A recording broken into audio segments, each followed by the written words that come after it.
Okay, guys, hello. So now we're going to be moving on to blood. This little piece of our lecture is going to be covering composition of the blood.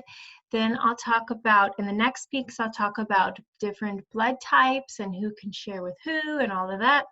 And then the last piece I'll talk about will be blood clotting. Okay, so we'll look at the components of the blood. So before we get into that, let's generally talk about, well, what is the function of blood? And I've already kind of mentioned it when we talked about the cardiovascular system. Remember, the main purpose of the blood is that is the vehicle for transporting things around the body. So the entire cardiovascular system is put into place to make sure that you're moving anything around the body. So nutrients from the digestive system to the cells, oxygen from the respiratory system to the cells, any of the metabolism waste products, things like hormones moving around the body, all of those would be transported using blood as the vehicle. So really think of like the blood moving things around inside of the body. There's also some temperature regulation, and we're also going to be talking about clotting. And don't forget that the white blood cells, those for immunity. So they're definitely part of the immune system.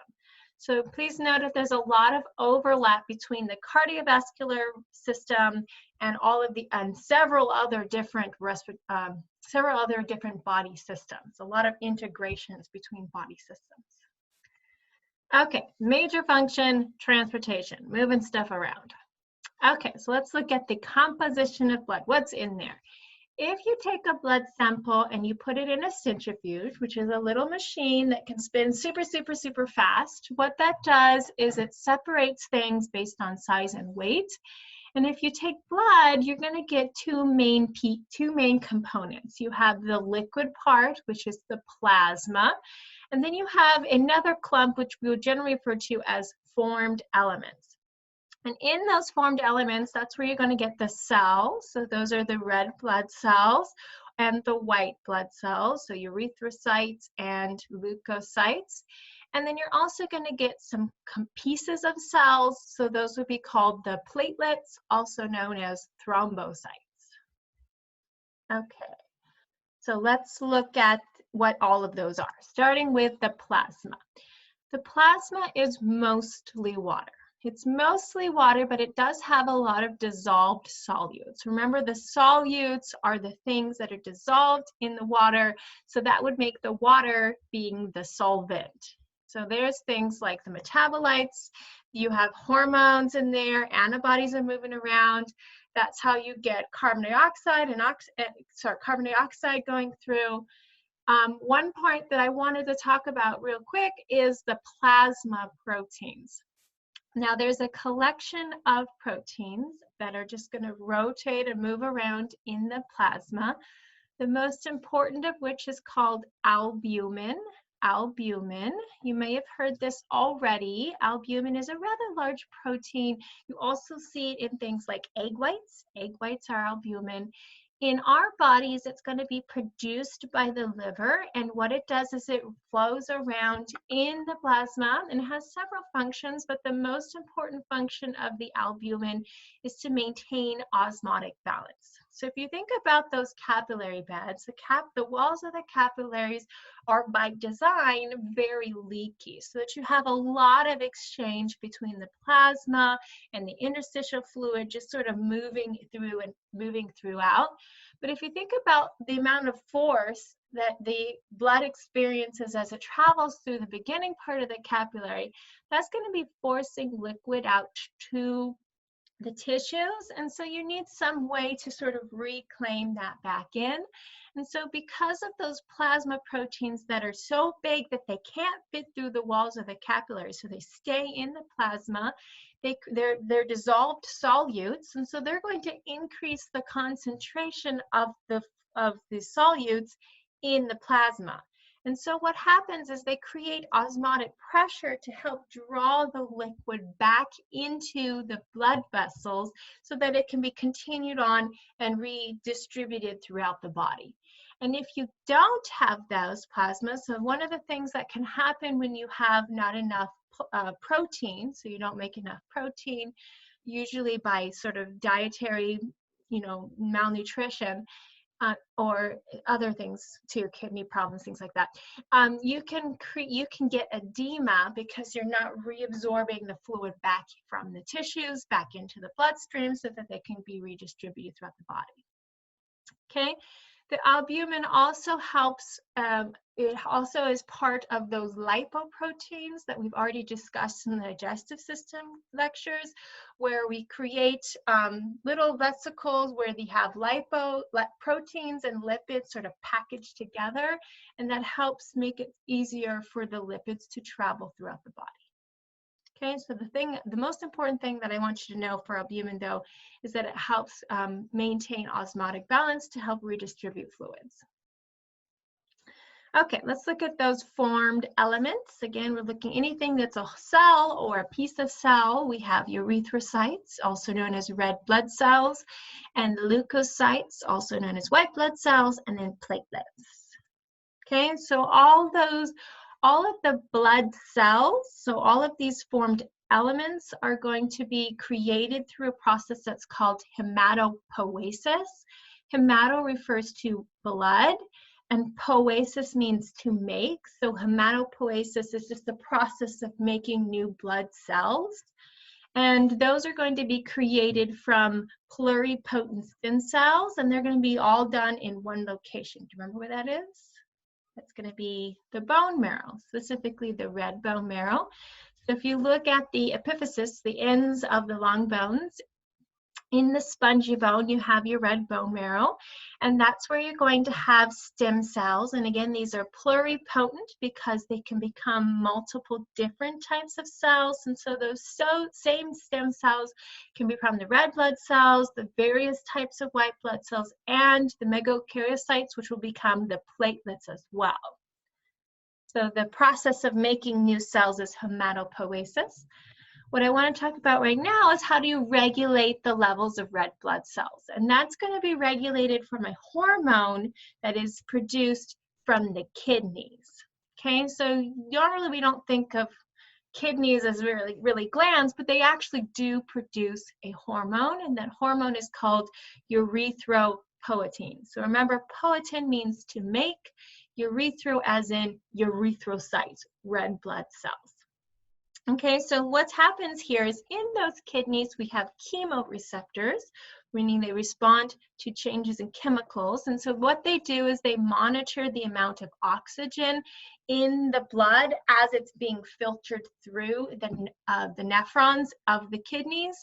And as it filters through, it monitors the amount of oxygen. And when the oxygen levels are low or drop, that's going to cause the kidneys to release the erythropoietin. The erythropoietin is a hormone, so it will be distributed in the blood. So it'll travel throughout the blood system, and it'll go to the bone marrow, the red bone marrow, and it's going to cause an increase in production of red blood cells in the red bone marrow. Okay, so let's go ahead and learn some pathology terms. Anemia just refers to not enough red blood cells, so lower than normal red blood cell count. And poly meaning many, polycythemia refers to too many red blood cells. And the reason that might be a problem is because when you increase the red blood cells, you're going to make the blood more viscous. And when the blood is too thick, it makes it harder to flow through the blood vessels. So let's look at how you can monitor anemia versus polycythemia. You can do what's called a hematocrit. So hematocrit refers to the percentage of red blood cells. So your hematocrit is the percentage of red blood cells in your blood sample. So what they do is they just draw some blood, put it in the centrifuge, spin, spin, spin, spin, spin, and then what they do is they can measure the full distance across, measure the distance across for the red blood cells, find the percentage, and that's your hematocrit. Okay, so here are the general numbers, 36 to 46%. Do not memorize these numbers, I'm just showing you. If you are below those numbers, that's a broad term that we refer to as anemia. And if you're above those numbers, that's a broad term that we refer to as polycythemia. Unfortunately, we don't get to do this in lab anymore. I liked that one, but it was a fun lab to do. So I did want to point out that these terms right here, These just refer to whether or not the red blood cell percentage is normal. It does not indicate the cause of it. Okay, so for example, if you look at anemia, there's over 20 different types of anemia, right? So you can have, for example, iron deficiency anemia. And what that means is if you don't have iron, you can't make hemoglobin. Can't make hemoglobin, you're not going to be able to make red blood cells. Okay, so if you have poor diets where you don't have enough iron in the diets, you're going to have low levels of red blood cells. This also includes things like sickle cell anemia, which is inherited, right? So there's this wide variety of different specific disorders that all fall under anemia. So it's a broad sort of category of disorders, not any specific disorder. Okay, looking at those red blood cells. So those red blood cells, you probably saw them in anatomy already, but I do want to talk about them anyway. The red blood cells, their main function is to carry oxygen. They have hemoglobin inside to do so. And so because their job is to carry and distribute oxygen to the tissues, they have a very specific cell shape that allows them to be really, really good at their job. So if you look at their shape, instead of just being a circle round, they have a little disc shape so that they're concave in the middle. They dip in the middle. That helps increase the amount of surface area because exchange between the cell and outside of the cell, that's going to happen at a surface. So the more surface you have, the more exchange of oxygen and oxygen that you can get. Okay. And then the other thing that I think it's interesting about the red blood cells is even though we call them cells, they're not actually cells because they do not have a nucleus. They lost the nucleus. So they used to have a nucleus and the nucleus was removed as they developed. And the reason they lost their nucleus is because if you think about it, the nucleus is a rather large structure. So if you take that out of the cell, now you've got all of this internal space that helps you pack in more hemoglobin. More hemoglobin means you can have more oxygen in there. Okay, so because they don't have a nucleus, that means that they cannot do protein synthesis. They can't make new proteins. And so they are very short-lived. And so they only last about 120 days and they have to do apoptosis. They die off and you have to make more of them. So how does the shape of the red blood cell relate to the function? Okay, so for this, remember I'm specifically referring to that concave shape that helps increase the surface area. More surface area means an increase, it makes it easier for gases to move across. Okay, so it makes it increase in diffusion of oxygen. It also makes it nice, and they're also going to be kind of small and makes it easier to flow. But I'm mostly looking for this top answer there. Okay, let's look at the hemoglobin. Hemoglobin is a protein, and as a protein, it does have the same hierarchy of shape that we've already talked about. So it's got a primary, secondary, tertiary, and it does have a quaternary because it has 4 subunits. Okay, and each of those 4 subunits is going to be folded into a very specific 3D shape. And each subunit has 1 heme group. Now the heme group contains iron. Okay, so within each protein subunit, you have 1 iron. And the reason that iron is important is because that's what's going to carry the oxygen. So before I get into that too much, let's talk about, well, why is blood red? And hopefully this picture right here is giving away the answer. What happens to iron when you leave it out to become oxygenated? It rusts, and rust is red. Okay, so when you look at hemoglobin, that the function of that iron, ferrous, Fe stands for iron, is to hold on to. It has a really strong affinity for oxygen, and that's why when you leave iron out, it's just going to grab onto the oxygen out of the air, and it becomes ferrous oxide, which is rust, and rust is red.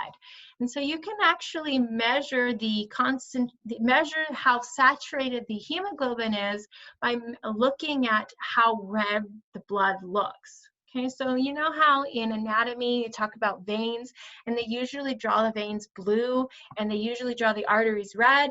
That's just because oxygenated blood literally is a redder color because the the oxyhemoglobin, which just means hemoglobin bound to oxygen, is a redder color because of that ferrous oxide compound that's made. Whereas deoxyhemoglobin, it's more of a pinkish, purplyish color instead of reddish color. Okay. Oh, by the way, again, oxyhemoglobin just means bound to oxygen. Deoxyhemoglobin just means not bound to oxygen.